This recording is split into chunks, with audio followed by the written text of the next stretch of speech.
Candidate. Thank you.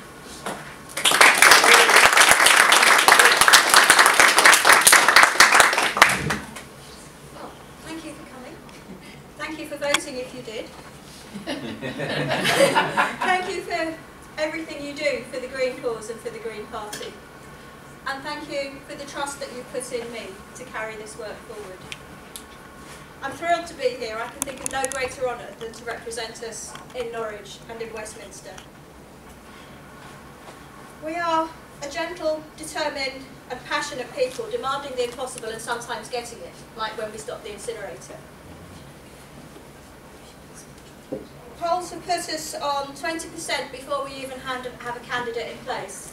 Who knows where we might get to now that we have one? And who wouldn't want to support the only party that stands for a regenerated economy based on people care and earth care, for peace and justice within and between countries, and for human rights that apply equally to everyone? Other parties promise some of those things some of the time, often because we prodded their conscience or threatened their vote.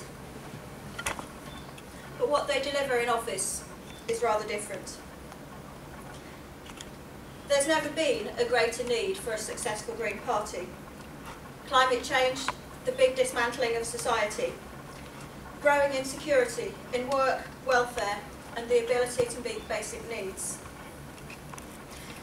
Anarchists I used to know used to say that we don't just want more crumbs from the table, we want the whole bloody bakery. And well, yes we do, but now the task is even bigger because we have to stop the bakery from being burned down in the process of trying to acquire a fair share of it. The big parties have tried to make a self-fulfilling prophecy of the mantra that there is no alternative.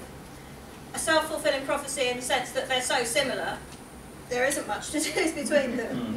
If there are no Green candidates, perhaps that mantra's true. There is no alternative. So that's why we need Green candidates everywhere. And Green politicians don't just want to rearrange the deck chairs on the Titanic. They want to change the direction of the ship. The Green Party has brought together a huge variety of campaigners on a huge variety of issues, but also has a coherent, big-picture vision.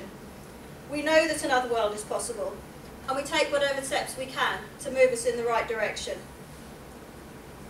And of course, the more of us there are, the more difference we can make. As a small party punching above our weight, we've got quite a lot to show, really.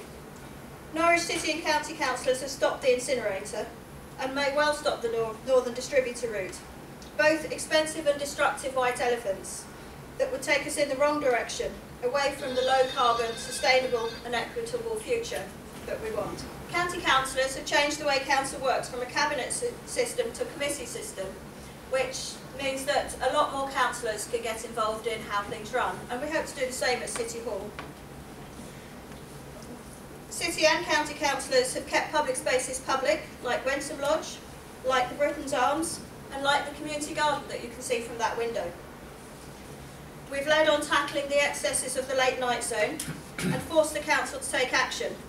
After initially they said that residents just have a perception that there might be problems of living in the city centre, to now they're saying, well, of course we were going to change it, it's what we were going to do all along. As it should have been, as soon as it became clear that the dream of the European cafe society became the nightmare of Prince of Wales Road. We've challenged bedroom tax locally, and though it hasn't gone yet, and the administration refuses to give people the security of knowing that they won't be evicted on bedroom tax alone, they're not actually doing it because we've made it politically impossible to bring about such evictions. Sadly, we still have a long way to go in getting fair treatment for people who are on benefits and in and out of benefits because they're on insecure work, on 0 hours contracts, and they get appalling treatment at the hands of the benefits agencies because their income goes up and down and they don't fit all the boxes and their circumstances change from week to week. We're working on it. We're also taking local action on the global issue of the transatlantic Trade and Investment Partnership, which threatens to scupper all our gains on public services, on environmental improvement and protection, on rights at work, just about anything that has a public service impact. Because if corporations can sue governments and take precedence over national courts, there's not a lot left of democracy.